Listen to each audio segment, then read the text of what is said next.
Samantala, maraming oportunidad naman ang magbubukas para sa mga kabataan ngayong taon.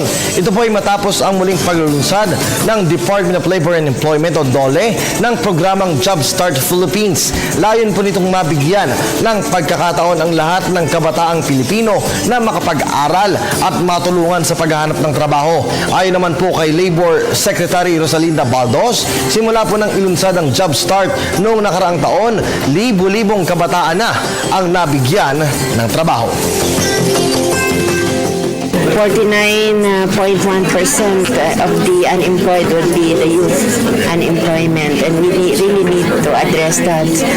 I keep on saying that if we are able to address the youth unemployment in the country, we are practically addressing 50% of the unemployment. Ang kinikater ng Job Start program, yung mga hindi pa nakapagtrabaho, na nag-graduate at hindi nakapagtapos ng college.